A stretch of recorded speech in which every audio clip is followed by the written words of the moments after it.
नई दिशा चैनल में आप लोग का हार्दिक स्वागत है। बच्चों, वैसे तो आप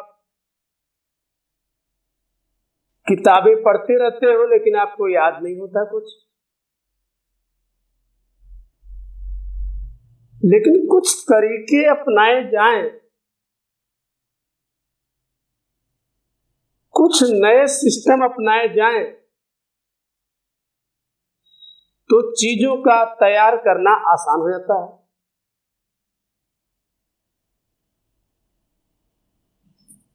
सिद्धांतों को दो पैरेलल कंडीशन में चलाया जा। एक कंडीशन तो वह हो आपके सामने जो किताब के अनुसार चले, और एक दूसरा तरीका, दूसरा पहलू यह है कि वह प्रैक्टिकल के तरीके से दिमाग में चले। क्योंकि किताब का सिद्धांत तो आप भूल जाएंगे, लेकिन दिमाग का जो प्रैक्टिकल सिद्धांत है वही आपको नहीं भूलने देगा, वही आपको बार बार याद कराएगा। अगर भूलना भी आप चाहेंगे तो भूल नहीं पाएंगे, वही आपको बार बार याद कराएगा। तो मैं अधिकांश परिभाषाएं, अधिकांश सिद्धांतों को किसी न किसी तरीके से नए नए सिस्टम से, व्यवहारिक ज्ञान से जोड़ करके बना रखा हूं। अगर उसे आप फॉलो करेंगे तो सिद्धांत भी आपको फॉलो करेगा, सिद्धांत को नहीं भूल पाएंगे आप। इसी के संदर्भ में मैं आपको आज आर्किमिडीज का सिद्धांत बताना चाहता हूं। आज मैं आर्किमिडीज का सिद्धांत बताना चाहता हूं। वैसे तो आर्किमिडीज का सिद्धांत भूलने वाला है नहीं। यह सिद्धांत क्या है? जब किसी ठोस वस्तु को किसी द्रव में पूरी तरह से अथवा आंशिक तौर पे, आंशिक तरीके से डुबा दिया जाए। यदि किसी ठोस वस्तु को किसी द्रव में पूरी तरह से या आंशिक रूप से डुबा दिया जाए, तो उस ठोस वस्तु के भार में कुछ कमी प्रतीत होती है, और यह कमी ठोस के द्वारा हटाए गए द्रव के भार के बराबर होता है। यही आर्किमिडीज का सिद्धांत है। जब कोई ठोस वस्तु किसी द्रव में पूरी तरह से या आंशिक रूप से डुबाई जाती है, तो उसके भार में कुछ कमी प्रतीत होती है, और उस वस्तु के भार में होने वाली यह कमी उस वस्तु के द्वारा हटाए गए द्रव के भार के बराबर होता है। तो इसका याद करने का दूसरा पहलू क्या है? जब कोई छात्र,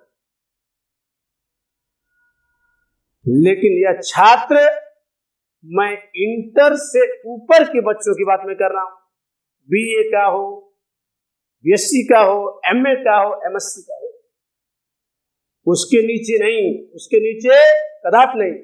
जब कोई छात्र किसी छात्रा के प्रेम में पूरी तरह से या आंशिक रूप से डूब जाता है, तो उसकी पढ़ाई लिखाई में कमी होती है। जब कोई छात्र किसी छात्रा के प्रेम में पूरी तरह से या आंशिक रूप से डूबता है, तो उसकी पढ़ाई लिखाई में कुछ कमी प्रतीत होती है, और उसकी पढ़ाई लिखाई में होने वाली यह कमी लड़की के द्वारा किए गए संकोच के बराबर होता है। जब तक लड़की संकोच करती रहेगी उसके पढ़ाई लिखाई में कमी होती रहेगी। संकोच खत्म, पढ़ाई लिखाई खत्म। तो मुझे लगता है कि आपको आर्किमिडीज का सिद्धांत आ गया होगा। आप इस प्रैक्टिकल सिद्धांत से उसको अगर टैली करेंगे तो आपको वह सिद्धांत भी याद रहेगा, परीक्षा नहीं भूलेगा। आइए हम आर्किमिडीज के सिद्धांत में थोड़ी सी आपको और जोड़ के बता दें। अब जैसे मान लीजिए ये जल भरा है, द्रव भरा है। इस द्रव में अगर कोई गुटका लकड़ी का डाल दिया जाए, सपोज कीजिए कोई लकड़ी का गुटका इस द्रव में डाल दिया जाता है, तो ये हल्का हो जाता है, पानी में जाके द्रव में जाके होता है हल्का हो जाता है। कारण क्या है कि यह इस गुटके पर पानी के अणुओं के द्वारा नीचे से ऊपर की ओर एक बल कार्य करता है, जिसे हम उत्प्लावन बल कहते हैं, उत्क्षेप बल भी कह सकते हैं आप उसको, अपथ्रस्ट फोर्स।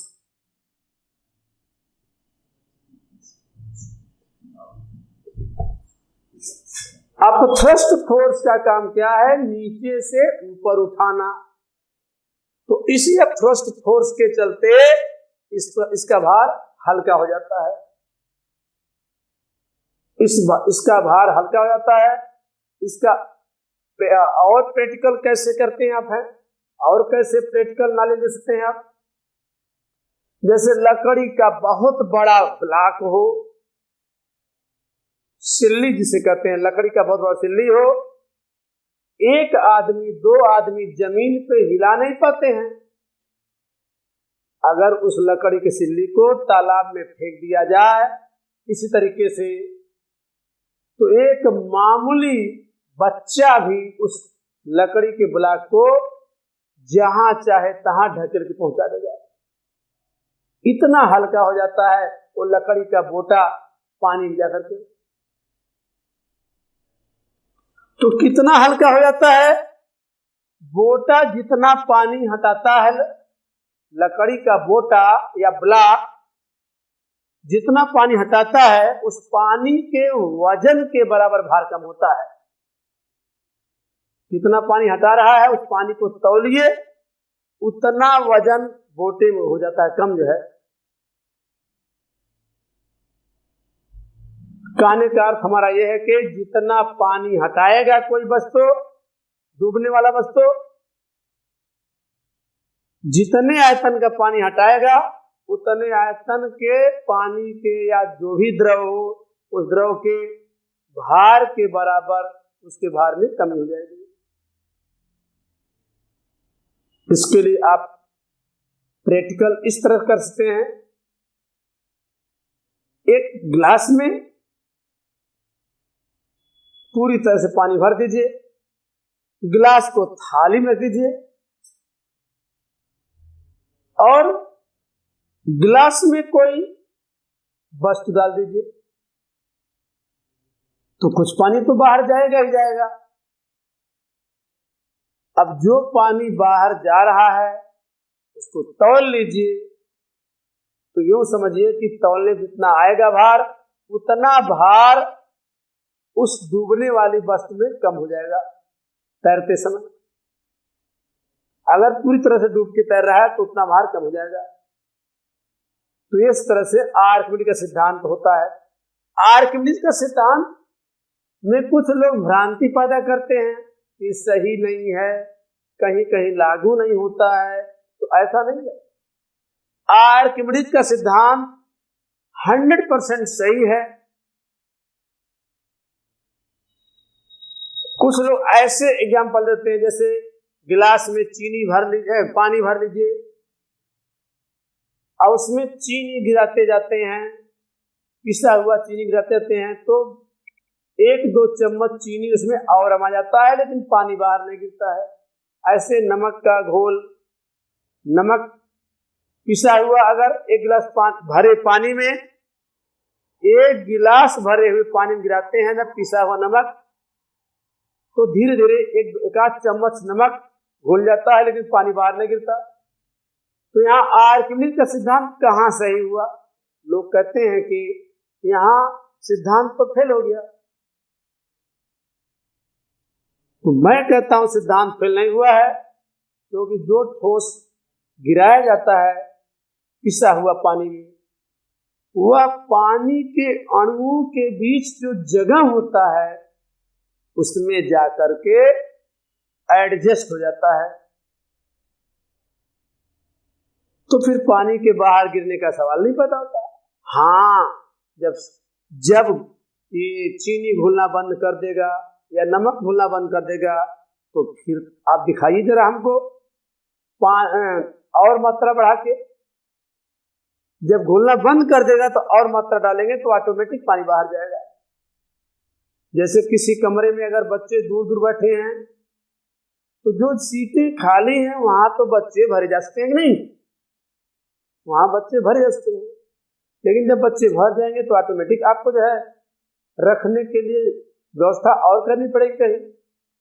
तो सिद्धांत सही है आर्किमिडीज का, ये चीनी के अणु जो है पानी के अणुओं के बीच में जाके समा जाते हैं, क्योंकि वहां स्पेस होता है। सिद्धांत गलत नहीं है। तो आर्किमिडीज का सिद्धांत आपको कैसा लगा हमें जरा कमेंट करके बताइएगा। सब्सक्राइब करें हमारा नई दिशा चैनल और शेयर करें हमारा वीडियो अपने मित्रों में, अपने जो है रिश्तेदारों में, और बताएं कि how you like my Archimedes theory. I shall wait your comment. Thank you.